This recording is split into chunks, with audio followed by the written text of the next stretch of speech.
ये जिस स्वरूप में है इसको सींच कर यहाँ तक पहुँचाने में उनका बहुत बड़ा योगदान है।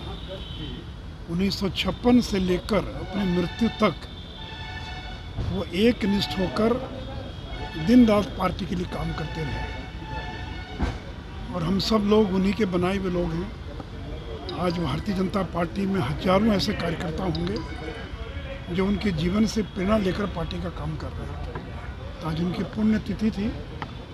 यद्यपि आज बाई इलेक्शन भी हो रहा 2 जगह, इसलिए हमारे सभी प्रमुख नेता चुनाव क्षेत्रों में व्यस्त, इसलिए आज नहीं आ पाए। जो कि आज ही उनकी पुण्यतिथि थी, इसलिए आज ये कार्यक्रम यहाँ पर और आयोजित किया गया है। तेजस्वी यादव लगातार नियुक्ति पत्र बांट रहे हैं बिहार में, कैसे देख रहे हैं सर? आगे चलकर उन्होंने भी दावा किया है कि बिहार में और बढ़ चढ़ के रोजगार देंगे, नौकरी देंगे। देखिए, आज भी जो उर्दू अनुवादकों का जो नियुक्ति पत्र बांटा गया है, ये सारी नियुक्ति तो एनडीए के कार्यकाल में हो चुकी थी। परीक्षा, रिजल्ट, काउंसलिंग, ज्वाइनिंग। तो तेजस्वी जी, आपके बनने के बाद जो रिक्तियां निकली और उस पर जो आप नियुक्ति करेंगे उसका श्रेय लीजिए, ये एनडीए की सरकार का श्रेय मत लीजिए। तो जो नियुक्तियां हम लोगों ने पूरी कर दिया प्रक्रिया, इसके पहले भी जो भी विज्ञापन निकले थे हम लोग के समय के, और जो नियुक्ति की प्रक्रिया पूरी हो गई थी, चाहे वो एनएम की नियुक्ति हो या राजस्व भूमि सुधार विभाग में हो, एक भी नियुक्ति यूपीए के कार्यकाल की नहीं, सारी की सारी नियुक्तियां जो हैं, यहाँ तक कि मुख्यमंत्री जी जो 10,000 सिपाहियों का नियुक्ति पत्र बांटने वाले हैं, ये सारी नियुक्तियों का विज्ञापन कब निकला? जब हम लोग की सरकार थी। काउंसलिंग कब हुई, परीक्षा कब हुई, रिजल्ट कब निकला, नियुक्ति पत्र कब बांटा, ज्वाइनिंग कब हुई? तो कुछ लोगों का दोबारा बांट रहे नियुक्ति पत्र जो है। तो आपने 20 लाख नौकरियों का वायदा किया, सरकारी नौकरी, मैं रोजगार की बात नहीं कर रहा हूँ। और अभी जो रिक्तियों का कैबिनेट का निर्णय हो रहा है और जो ये बहाली कर रहे हैं, वो तो मुझे लगता है कि 5 साल में 1 लाख भी पार नहीं कर पाएंगे। तो इसलिए बिहार के नौजवानों को ठगने का काम मत कीजिए। और तेजस्वी ने जो 10 लाख सरकारी नौकरियों की बात कही थी, हम लोगों ने कभी सरकारी नौकरी की बात नहीं की थी। नरेंद्र मोदी जी ने 2 करोड़ रोजगार की बात कही थी, और ये बात करें सरकारी नौकरी की। इसलिए सरकारी नौकरी का जो ये एक सपना दिखा रहे थे, उसमें पूरी तरह से ये फेल हो गया है। और यही नीतीश कुमार थे जिन्होंने भाषण देते हुए कहा था, पैसा कहाँ से लाएंगे, क्या जो घोटाले का पैसा है उससे लाएंगे उसका भुगतान। तो ये देखिए, वो लाख खंडन करें, लेकिन आज न कल जनता दल का विलय अवश्यंभावी है। इसे मैंने तो कहा विलय या विलीन। अगर जनता दल का विलय नहीं हुआ तो वो विलीन हो जाएंगे, वो पार्टी इतिहास के पन्नों में सिमट जाएगी। इसलिए उनके पास दूसरा कोई विकल्प नहीं है।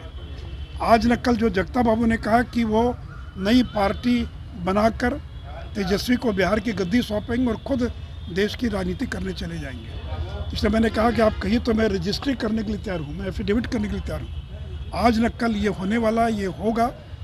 उनका तो प्रयास था कि समाजवादी पार्टी जो उत्तर प्रदेश की पार्टी है उसका भी विलय हो जाए।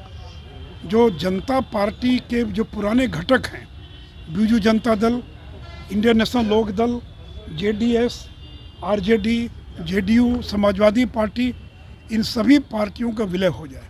लेकिन बीजू जनता दल ने इनकार कर दिया।